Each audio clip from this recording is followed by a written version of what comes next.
ನಮಸ್ಕಾರ ವೀಕ್ಷಕರೇ. ಸೋನಂ ವಾಂಗ್ಚುಕ್ ನಿಂದಾಗಿ ರಾಷ್ಟ್ರ ರಾಜಧಾನಿ ಈಗ ಮತ್ತೆ ಹೆಡ್ಲೈನ್ ಆಗಿರೋದನ್ನ ಗಮನಿಸಿದ್ದೀರಿ. ಈಗ ಇದೆಲ್ಲ ಹೋರಾಟ ಹಾರಾಟಗಳ ಮಧ್ಯೆ ರಾಜಕೀಯ ಪ್ರಶ್ನೆಯೊಂದು ಉದ್ಭವವಾಗಿದೆ. ಅಂದು ಸೋನಂ ವಾಂಗ್ಚುಕ್ ವಿರುದ್ಧ ಬೊಬ್ಬೆ ಹೊಡಿತಾ ಇದ್ದ ಕಾಂಗ್ರೆಸ್ ಈಗ ಯಾಕೆ ಬೆಂಬಲ ಕೊಡ್ತಾ ಇದೆ ಅನ್ನೋ ಪ್ರಶ್ನೆ ಎದ್ದಿದೆ. ಈ ಪ್ರಶ್ನೆಯನ್ನ ಕೇಳಿದ್ದು ಕಾಂಗ್ರೆಸ್ ಪರ ಪತ್ರಕರ್ತ ಅಂತಲೇ ಗುರುತಿಸಿಕೊಂಡಿರೋ ರಾಜ್ದೀಪ್ ಸರ್ದೇಸಾಯಿ. ಮೀಡಿಯಾ ಮುಂದೆ ಲೈವ್ ನಲ್ಲಿ ಕೂತು ರಾಜ್ದೀಪ್ ಸರ್ದೇಸಾಯಿ ಈ ಪ್ರಶ್ನೆಯನ್ನ ಕೇಳಿದ್ದು ಕೈಪಡೆಯನ್ನ ಇಕ್ಕಟ್ಟಿಗೆ ಸಿಲುಕಿಸಿದಂತೆ ಮಾಡ್ತಾ ಇದೆ. ಇನ್ನೊಂದೆಡೆ ಸೋನಂ ವಾಂಗ್ಚುಕ್ ರಕ್ಷಣೆ ಬೆನ್ನಲ್ಲೇ ಜಂತರ್ ಮಂತರ್ ನಲ್ಲಿ ದೊಡ್ಡ ಮಟ್ಟದಲ್ಲಿ ಹಂಗಾಮ ನಡೆದಿದೆ. ಕಾಕ್ರೋಚ್ ಬಳಗದವರೇ ಪ್ರಮುಖ ಜಿಲ್ಲೆ ಮೇಲೆ ಮಸಿ ಎಸೆದಿದ್ದಾರೆ. ಯಾವ ಕಾರಣಕ್ಕೆ ಎಸೆಯಲಾಯಿತು ಅನ್ನೋದಕ್ಕೂ ನಾನಾ ರೀತಿಯ ವ್ಯಾಖ್ಯಾನಗಳು ಬಂದಿವೆ. ಇನ್ನು ಜೆನ್ಸಿಗಳನ್ನ ಸೇರಿಸಬೇಕು ಅನ್ನೋ ಉದ್ದೇಶ ಇಟ್ಕೊಂಡವರಿಗೆ ಜೆನ್ಸಿಗಳೇ ದೊಡ್ಡ ಶಾಕ್ ಕೊಡ್ತಾ ಇದ್ದಾರೆ. ಇದೆಲ್ಲವನ್ನ ಒನ್ ಬೈ ಒನ್ ವಿವರಿಸ್ತಾ ಹೋಗ್ತೀವಿ. ಈ ವಿಡಿಯೋವನ್ನ ತಪ್ಪದೆ ಕೊನೆ ತನಕ ನೋಡಿ. ಅದಕ್ಕೂ ಮುನ್ನ ಮೀಡಿಯಾ ಮಾನ್ಸ್ಟರ್ ಚಾನೆಲ್ ಅನ್ನ ತಪ್ಪದೆ ಸಬ್ಸ್ಕ್ರೈಬ್ ಮಾಡಿ. ಎಸ್, ದೇಶದಲ್ಲಿ ಇವತ್ತು ಕುಗ್ಗುತ್ತಿರೋ ಕಾಂಗ್ರೆಸ್ ಪತನಕ್ಕೆ ಯಾರು ಕಾರಣ ಅಂತ ಕೇಳಿದ್ರೆ ಖುದ್ದು ಕಾಂಗ್ರೆಸ್ ಅನ್ನೋದು ಕೂಡ ಸಮಂಜಸ ಉತ್ತರ ಎನಿಸ್ಕೊಳ್ಳುತ್ತೆ. ಯಾಕಂದ್ರೆ ಸಾಕಷ್ಟು ವಿಚಾರಗಳಲ್ಲಿ ಕಾಂಗ್ರೆಸ್ ನಾಯಕರ ಡಬಲ್ ಸ್ಟ್ಯಾಂಡರ್ಡ್ಗಳೇ ಅವರಿಗೆ ಹಿನ್ನಡೆಯನ್ನ ತರಿಸ್ತಾ ಇರೋದು. ಕಾಲಕ್ಕೆ ತಕ್ಕಂತೆ ಎಲ್ಲಾ ವಿಷಯದಲ್ಲೂ ಜನರು ಅಪ್ಡೇಟ್ ಆಗ್ತಾ ಇದ್ದಾರೆ. ಹೊಸ ಹೊಸ ಮಾರ್ಗಗಳನ್ನ ಕಂಡುಕೊಳ್ತಾ ಇದ್ದಾರೆ. ಹಳೆಯ ಸೋಲುಗಳಿಂದ ಪಾಠವನ್ನ ಕಲಿತಾ ಇದ್ದಾರೆ. ಒಮ್ಮೆ ಮಾಡಿದ ತಪ್ಪನ್ನ ಮತ್ತೆ ಮಾಡದೆ ಹೊಸ ಪ್ರಯತ್ನ ಮಾಡ್ತಾ ಇದ್ದಾರೆ. ಹೀಗೆ ಎಲ್ಲಾ ವಿಚಾರದಲ್ಲೂ ಪ್ರಪಂಚ ಮುಂದೆ ಹೋಗ್ತಾ ಇರುವಾಗ ಕೈ ಮಾತ್ರ ಹಿಂದೆ ಬಿದ್ದಂತಿದೆ. ದಶಕಗಳ ಹಿಂದೆ ಯಾವ ರೀತಿ ಇದ್ರೂ ಜನರಿಗೆ ಗೊತ್ತಾಗಲ್ಲ ಅನ್ನೋದನ್ನ ಈಗ್ಲೂ ಮಾಡೋದಕ್ಕೆ ಹೋಗಿ ಸಿಕ್ಕಿ ಬೀಳ್ತಾ ಇರೋ ಕಾಂಗ್ರೆಸ್ ಈಗ ಸೋನಂ ವಾಂಗ್ಚುಕ್ ವಿಷಯದಲ್ಲೂ ಇದೇ ರೀತಿ ತಪ್ಪು ಮಾಡಿ ಎಡವಿದೆ. ಒಬ್ಬೊಬ್ಬರಾಗಿ ರಾಜಕೀಯ ನಾಯಕರು ವಿಸಿಟ್ ಕೊಡ್ತಾ ಇದ್ದ ಹಾಗೆ ಇದು ಯಾವ ರೀತಿಯ ಪ್ರೊಟೆಸ್ಟ್ ಅನ್ನೋದು ಜನರಿಗೆ ಗೊತ್ತಾಗಿ ಹೋಗಿತ್ತು. ಇಂಡಿ ಒಕ್ಕೂಟದ ಎಲ್ಲಾ ಪಕ್ಷಗಳು ಒಬ್ಬೊಬ್ಬರಾಗಿ ಬೆಂಬಲ ಕೊಡ್ತಾ ಬಂದ್ರು. ಕಾಂಗ್ರೆಸ್ ಇನ್ನೂ ಬಂದಿಲ್ವಲ್ಲ, ಬಹುಶಃ ಅವರು ಸಿಜೆಪಿಯಿಂದ ಅಂತರವನ್ನ ಕಾಯ್ದುಕೊಳ್ಳೋ ಯೋಚನೆಯಲ್ಲಿದ್ದಾರಾ ಅನ್ನೋ ಪ್ರಶ್ನೆ ಎದ್ದಿತ್ತು. ಆದ್ರೆ ಅಂತಿಮವಾಗಿ ಈಗ ಅವರೂ ಕೂಡ ಬೆಂಬಲ ಕೊಟ್ಟಿದ್ದಾರೆ.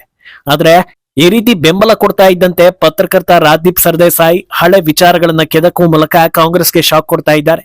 ಒಂದು ಕಾಲದಲ್ಲಿ ಕಾಂಗ್ರೆಸ್ ನಾಯಕರು ಸೋನಂ ವಾಂಗ್ಚುಕ್ರನ್ನ ಬಿಜೆಪಿ ಏಜೆಂಟ್, ಸಿಐಎ ಏಜೆಂಟ್ ಅಂತೆಲ್ಲ ಆರೋಪ ಮಾಡ್ತಾ ಇದ್ರು. ಆದ್ರೆ ಈಗ ನೋಡಿದ್ರೆ ಸೋನಂ ಹೋರಾಟಕ್ಕೆ ಬೆಂಬಲ ಕೊಡ್ತಾ ಇದ್ದೀರಿ. ಈ ರೀತಿ ಎರಡೆರಡು ನಿರ್ಧಾರವನ್ನ ಕೈಗೊಳ್ಳದೆ ನಿಜವಾಗಿಯೂ ನಿಮ್ಮ ಸ್ಟ್ಯಾಂಡ್ ಏನು ಅನ್ನೋದನ್ನ ಹೇಳಿ ಅಂತ ಪ್ರಶ್ನೆ ಮಾಡಿದ್ದಾರೆ. ನೀಟ್ ಸಮಸ್ಯೆ ಕುರಿತು ಹೋರಾಟ ಶುರುವಾದಾಗ ಇದಕ್ಕೆ ವಿಪಕ್ಷ ನಾಯಕ ರಾಹುಲ್ ನ್ಯಾಯ ಕೊಡಿಸ್ತಾರೆ, ರಾಹುಲ್ ನೇತೃತ್ವದಲ್ಲಿ ದೊಡ್ಡ ಹೋರಾಟ ಆಗಲಿದೆ ಅನ್ನೋದನ್ನ ಹೇಳಿದ್ರಿ.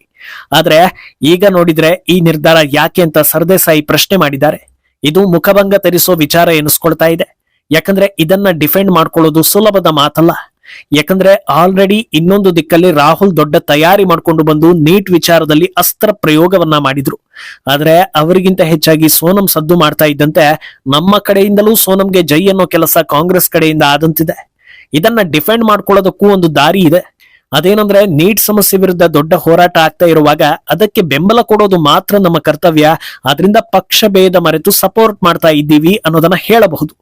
ಆದ್ರೆ ಹಾಗೆ ಹೇಳೋದ್ರಿಂದ ಈ ವಿಚಾರ ಮುಗಿಯೋದಿಲ್ಲ, ಮೊದಲಿಗೆ ಇನ್ನೊಂದು ಹಂತ ಮುಂದಕ್ಕೆ ಹೋಗುತ್ತೆ. ಯಾಕಂದ್ರೆ ಈ ವಿಷಯದಲ್ಲಿ ರಾಹುಲ್ ಗಾಂಧಿಯನ್ನ ಹೀರೋ ಮಾಡಬೇಕು ಅಂತ ದೊಡ್ಡ ಪ್ರಯತ್ನ ನಡೀತಾ ಇರೋ ಹೊತ್ತಲ್ಲಿ ಸಡನ್ ಆಗಿ ಸೋನಂಗೆ ತಲೆಬಾಗ್ತಾರೆ ಅಂದ್ರೆ ರಾಹುಲ್ ಹೋರಾಟ ಫೇಲ್ ಆಗ್ತಾ ಇದೆಯಾ ಅನ್ನೋ ಪ್ರಶ್ನೆಗೆ ದಾರಿ ಮಾಡಿಕೊಟ್ಟಂತಾಗುತ್ತೆ. ಇಷ್ಟು ದಿನಗಳ ಕಾಲ ರಾಹುಲ್ ಯಾವ್ದಾದ್ರೂ ವಿಚಾರ ಇಟ್ಕೊಂಡು ಪ್ರೆಸ್ ಮೀಟ್ ಮಾಡಿದ್ರೆ ಆ ವಿಷಯದಲ್ಲಿ ಸತ್ಯ ಇರಲಿ ಇಲ್ಲದೆ ಇರಲಿ ಒಂದೆರಡು ದಿನಗಳ ಮಟ್ಟಿಗಂತೂ ಅವರು ಟ್ರೆಂಡಿಂಗ್ ನಲ್ಲಿ ಇರ್ತಾ ಇದ್ರು. ಆದ್ರೆ ಈಗ ಸೋನಂ ವಿಚಾರ ರಾಹುಲ್ ಗಾಂಧಿಯನ್ನ ಓವರ್ಲ್ಯಾಪ್ ಮಾಡ್ತಾ ಇರುವಂತಿದೆ. ಅವರ ಪ್ರೆಸ್ ಮೀಟ್ ಗಳಿಗಿಂತ ಹೆಚ್ಚಾಗಿ ಈಗ ಸೋನಂ ಉಪವಾಸ, ದೆಹಲಿ ಪೊಲೀಸರು ರಕ್ಷಣೆ ಮಾಡಿದ್ದು, ಜಂತರ್ ಮಂತರ್ ವಾತಾವರಣ, ಇದೇ ವಿಚಾರಗಳು ಸೋಷಿಯಲ್ ಮೀಡಿಯಾದಲ್ಲಿ ಹರಿದಾಡ್ತಾ ಇರೋದ್ರಿಂದ ಬೇರೆ ದಾರಿ ಇಲ್ಲದೆ ಸಪೋರ್ಟ್ ಮಾಡಿದ್ರ ಅನ್ನೋ ಪ್ರಶ್ನೆ ಕೂಡ ಹುಟ್ಟಿದೆ. ಆದ್ರೆ ಈ ರೀತಿ ಸಪೋರ್ಟ್ ಮಾಡಿದ್ದು ಇನ್ನೂ ಒಂದು ರೀತಿಯಲ್ಲಿ ನೆಗೆಟಿವ್ ಇಂಪ್ಯಾಕ್ಟ್ ಮಾಡ್ತಾ ಇದೆ. ಅದೇನಂದ್ರೆ ಆಲ್ರೆಡಿ ಕೆಲ ವರ್ಷಗಳಿಂದ ಮೋದಿ ವಿರುದ್ಧ ಅಥವಾ ಬಿಜೆಪಿ ವಿರುದ್ಧ ಅಂದ್ರೆ ಸಾಕು ಎಲ್ಲಾ ವೈಷಮ್ಯಗಳನ್ನ ಮರೆತು ಎಲ್ಲರೂ ಒಂದಾಗಿ ಬಿಡ್ತಾರೆ ಅನ್ನೋದು. ಅದು ಈಗ ಮತ್ತೊಮ್ಮೆ ಸಾಬೀತಾಗಿದೆ. ಸದ್ಯ ಕಳೆದ ಒಂದು ತಿಂಗಳಲ್ಲಿ ಡಿಎಂಕೆ ಒಂದನ್ನ ಹೊರತುಪಡಿಸಿ ಇಂಡಿ ಒಕ್ಕೂಟದಲ್ಲಿದ್ದ ಬಾಕಿ ಎಲ್ಲಾ ಪ್ರಮುಖ ಪಕ್ಷಗಳು ಕೂಡ ಸಿಜೆಪಿಗೆ ತಮ್ಮ ಬೆಂಬಲವನ್ನ ಕೊಟ್ಟಿವೆ. ಈಗಾಗಲೇ ಹರಿದಾಡ್ತಾ ಇರೋ ಮಾಹಿತಿಗಳ ಪ್ರಕಾರ ಸಿಜೆಪಿಯ ಮುಂದಿನ ಸಾಲಲ್ಲಿರೋ ವ್ಯಕ್ತಿಗಳಿಗೆಲ್ಲ ಆಮ್ ಆದ್ಮಿ ಪಕ್ಷದ ಲಿಂಕ್ ಇದೆ. ಆದ್ರಿಂದ ಜಿರಳೆಗಳ ಸೂತ್ರಧಾರ ಕೇಜ್ರಿವಾಲ್ ಅನ್ನೋ ರೂಮರ್ ಕೂಡ ಇದೆ. ಅದರ ಬೆನ್ನಲ್ಲೇ ಕೇಜ್ರಿವಾಲ್ ಕೂಡ ಹೋರಾಟದ ವೇದಿಕೆಗೆ ಬಂದು ಸೋನಂ ವಾಂಗ್ಚುಕ್ರನ್ನ ಎಜುಕೇಶನ್ ಮಿನಿಸ್ಟರ್ ಮಾಡಬೇಕು ಅಂತ ಹೇಳಿದ್ದಾರೆ. ಕಾಂಗ್ರೆಸ್ಗೂ ಕೇಜ್ರಿವಾಲ್ಗೂ ಎಣ್ಣೆ ಸೀಗೆಕಾಯಿ ಸಂಬಂಧ, ಆದ್ರೂ ಬೆಂಬಲ ಕೊಡೋ ಮೂಲಕ ಒಗ್ಗಟ್ಟು ಪ್ರದರ್ಶನ ಮಾಡ್ತಾ ಇದ್ದಾರೆ ಅನಿಸ್ಕೊಳ್ತಾ ಇದೆ. ಇನ್ನು ಇತ್ತ ಹೋರಾಟದ ಕಡೆ ನೋಡಿದ್ರೆ ಸೋನಂ ನಿರ್ಗಮನದ ಬೆನ್ನಲ್ಲೇ ಅಲ್ಲಿ ವಿಚಿತ್ರ ಘಟನೆಗಳು ನಡೀತಾ ಇವೆ. ಭಾಷಣ ಮಾಡ್ತಾ ಇದ್ದ ಜಿರಳೆ ಪಕ್ಷದ ಸಂಸ್ಥಾಪಕ ಅಭಿಜಿತ್ ದೀಪ್ಗೆ ಮೇಲೆ ಮಹಿಳೆಯೊಬ್ಬರು ಇಂಕ್ ಎರಚಿದ್ದಾರೆ. ಈ ವಿಡಿಯೋ ಎಲ್ಲಾ ಕಡೆಗಳಲ್ಲಿ ವೈರಲ್ ಆಗ್ತಾ ಇದೆ. ಆ ಮಹಿಳೆ ಯಾರು, ಯಾವ ಕಾರಣಕ್ಕೆ ಇಂಕ್ ಎರಚಿದ್ದು ಅನ್ನೋ ಮಾಹಿತಿ ಆ ತಕ್ಷಣಕ್ಕೆ ರಿವೀಲ್ ಆಗಿರ್ಲಿಲ್ಲ. ಆದರೆ ಸಮಯ ಕಳೀತಾ ಇದ್ದಂತೆ ಸಾಕಷ್ಟು ರೀತಿಯ ವಿಚಾರಗಳು ಹರಿದಾಡೋದಕ್ಕೆ ಶುರುವಾಗಿದ್ವು. ಕೆಲವರು ಹೇಳೋ ಪ್ರಕಾರ ಸೋನಂರನ್ನ ಎತ್ತಿಕೊಂಡು ಹೋಗೋ ಹೊತ್ತಲ್ಲಿ ಅಭಿಜಿತ್ ಐಷಾರಾಮಿ ಹೋಟೆಲ್ನಲ್ಲಿ ಉಳಿದುಕೊಳ್ತಾ ಇದ್ದಾನೆ ಅನ್ನೋದು ರಿವೀಲ್ ಆಗಿತ್ತು. ಇದರಿಂದ ರೊಚ್ಚಿಗೆದ್ದ ಸಿಜೆಪಿ ಕಾರ್ಯಕರ್ತೆ ನಮ್ಮನ್ನೆಲ್ಲ ಯಾಮಾರಿಸಿ ಪರ್ಸನಲ್ ಲಾಭ ಮಾಡ್ಕೊಳ್ತಾ ಇದ್ದಾನೆ ಅನ್ನೋ ಕಾರಣಕ್ಕೆ ಇಂಕ್ ಎರಚಿದ್ದು ಅನ್ನೋದನ್ನ ಕೆಲವರು ಹೇಳ್ತಾ ಇದ್ರೆ, ಇನ್ನು ಕೆಲವರು ಹಿಂದಿನ ದಿನ ಸಿಜೆಪಿ ಕಾರ್ಯಕರ್ತರಿಂದ ಮಹಿಳೆಯರ ಮೇಲೆ ಹಲ್ಲೆ ನಡೆದಿತ್ತು, ಅದನ್ನ ವಿರೋಧಿಸಿ ಇಂಕ್ ಎರಚಿದ್ದು ಅನ್ನೋ ವಿಚಾರ ಬಂತು. ಇನ್ನೊಂದು ದಿಕ್ಕಲ್ಲಿ ಈ ಘಟನೆ ಬಳಿಕ ಹೊಸ ರೀತಿಯ ಚರ್ಚೆ ಕೂಡ ಹುಟ್ಟಿಕೊಂಡಿತ್ತು. ಅದೇನು ಅಂದ್ರೆ ಆಮ್ ಆದ್ಮಿ ಸ್ಕ್ರಿಪ್ಟ್ ಅನ್ನೇ ಈಗ ಸಿಜೆಪಿ ಬಳಸಿಕೊಳ್ತಾ ಇದೆ ಅನ್ನೋದು. ಈ ಹಿಂದೆ ಕೇಜ್ರಿವಾಲ್ ಪ್ರೊಟೆಸ್ಟ್ ಮಾಡಿ ಪಕ್ಷ ಕಟ್ಟಿದ ಬಳಿಕವೂ ಇದೇ ರೀತಿ ಇಂಕ್ ಅಟ್ಯಾಕ್ ಆಗಿತ್ತು. ಇದೆಲ್ಲ ಮಾಡಿ ಸಿಂಪತಿಯನ್ನ ಗಿಟ್ಟಿಸಿಕೊಂಡು ದೆಹಲಿಯನ್ನ 10 ವರ್ಷಗಳ ಕಾಲ ಆಳಿದ್ರು. ಈಗ ಅದು ರಿಪೀಟ್ ಆಗ್ತಾ ಇದೆ ಅನ್ನೋ ರೀತಿಯ ಟಾಕ್ ಕೂಡ ಬಂತು. ಆದ್ರೆ ಆಕೆ ಯಾರು, ಯಾವ ಕಾರಣಕ್ಕೆ ಇಂಕ್ ಅನ್ನ ಎರಚಿದ್ದು ಅನ್ನೋ ಅಧಿಕೃತ ಮಾಹಿತಿಗಳು ಪೊಲೀಸ್ ತನಿಖೆ ಬಳಿಕ ಸಿಗಬೇಕಿದೆ. ಇನ್ನು ಸೋನಂ ನಿರ್ಗಮನದ ಬಳಿಕ ರೊಚ್ಚಿಗೆದ್ದಿದ್ದ ದೀಪ್ಗೆ ಆರಂಭದಲ್ಲಿ ನಾನು ಕೂಡ ಉಪವಾಸ ಕೂರ್ತೀನಿ ಅಂತ ಹೇಳಿದ್ದ.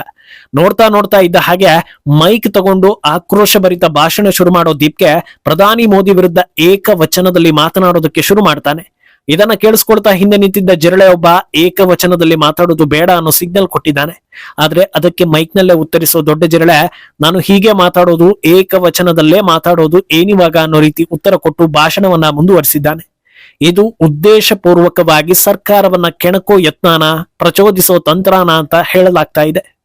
ಈ ರೀತಿ ಹೇಳಿದ್ದಕ್ಕಾದ್ರೂ ಪೊಲೀಸರು ಬಂದು ಲಾಠಿ ಚಾರ್ಜ್ ಮಾಡಿದ್ರೆ ಆಮೇಲೆ ನ್ಯಾಯ ಕೇಳಿದ್ದಕ್ಕೆ ಹೊಡೆದ್ರು ಅಂತ ಆರೋಪ ಮಾಡೋದಕ್ಕೆ ಕಾರಣ ಸಿಗುತ್ತೆ ಅಂತ ಹೀಗೆ ಮಾಡಿದ್ದಾರಾ ಎನ್ನಲಾಗ್ತಾ ಇದೆ. ಇನ್ನು ಇದೇ ವೇಳೆ ಹೋರಾಟ ಸ್ಥಳಕ್ಕೆ ಕಾವಿ ಧರಿಸಿ ಎಂಟ್ರಿ ಕೊಟ್ಟಿದ್ದ ವ್ಯಕ್ತಿಯೊಬ್ಬ ಮುಸ್ಲಿಮರ ಜೊತೆ ಒಂದೇ ತಟ್ಟೆಯಲ್ಲಿ ಊಟ ಮಾಡ್ತಾ ಇರ್ತಾನೆ. ಇದನ್ನ ನೋಡಿ ರೊಚ್ಚಿಗೆದ್ದ ಜೆನ್ಜಿ ಯುವಕನೊಬ್ಬ ಆತನ ಹಿನ್ನೆಲೆಯನ್ನ ವಿಚಾರಿಸಿದ್ದಾನೆ. ಆತ ಯಾವ ಸಾಧುವೂ ಅಲ್ಲ, ಸಂತನೂ ಅಲ್ಲ, ಗಾಯತ್ರಿ ಮಂತ್ರ ಕೂಡ ಬರೋದಿಲ್ಲ, ಕಾವಿ ತೊಟ್ಟು ಇಂಥ ಕೆಲಸ ಮಾಡಿ ಧರ್ಮಕ್ಕೆ ಮಸಿ ಬಳಿಯೋ ಕೆಲಸ ಮಾಡ್ತಾ ಇದ್ದಾನೆ ಅನ್ನೋದನ್ನ ಆತನ ಎದುರೇ ಲೈವ್ ವಿಡಿಯೋ ಮಾಡಿ ಆ ಯುವಕ ಹರಿಬಿಟ್ಟಿದ್ದಾನೆ. ಆ ಜೆನ್ಜಿ ಯುವಕನ ಪ್ರಶ್ನೆಗಳಿಗೆ ಉತ್ತರಿಸಲಾಗದೆ ಆ ನಕಲಿ ಬಾಬಾ ಅಲ್ಲಿಂದ ಎಸ್ಕೇಪ್ ಆಗಿದ್ದಾನೆ. आप इनको देख लीजिए, ये नकली बाबा जी हैं और इनको गायत्री मंत्र तक नहीं आता। गायत्री मंत्र नहीं आता, कॉकरोचों के भीड़ में बैठेंगे और हिंदू धर्म को बदनाम करने का काम करते हैं ऐसे नकली बाबा। बाबा जी, आपको गायत्री मंत्र आता है? आपको गायत्री मंत्र सुनाइए, गायत्री मंत्र सुनाइए, गायत्री मंत्र सुनाइए पहले आप गायत्री मंत्र सुनाइए। नहीं, आप कॉकरोचों के बीच में बैठ करके हमारे धर्म को बदनाम करते हो तुम। कॉकरोचों के बीच में बैठ के ये जो बाबा बने नकली, ये धर्म को बदनाम करते हैं। ये कॉकरोच, ये देखो कॉकरोच है, ये जो है कॉकरोचों के बीच में बैठ करके इनको गायत्री मंत्र नहीं आता है और ये चोला पहने हुए हिंदू धर्म का ये बाबा बन रहे हैं। इनको गायत्री मंत्र नहीं आता, ये कॉकरोच है, ये कॉकरोच है, इनकी शक्ल देख लो। और सुनो, अगर आप ना पंडित और ब्राह्मण नहीं हो तो ये चोला मत पहनो। ये जो है भगवान पहन के हमारे धर्म को बदनाम करने का ये कोई बाबा नहीं है। और भरत तिवारी जी के प्रोटेस्ट में खड़े थे, ये माहौल खराब करने का काम कर रहे हैं, ये माहौल खराब करने का काम कर रहा है, माहौल खराब करने का काम कर रहा है। कॉकरोच, ये कॉकरोच है, हिंदू धर्म को बदनाम करने का काम कर रहे हैं। ढोंगी बाबा है, ढोंगी बाबा। ये देखो गया कॉकरोच में गया, ये देखो कॉकरोच में जा रहा है। ये जो है भगवान ಈ ಬಗ್ಗೆ ನಿಮ್ಮ ಅಭಿಪ್ರಾಯವನ್ನ ತಪ್ಪದೆ ಕಮೆಂಟ್ ಮೂಲಕ ತಿಳಿಸಿ.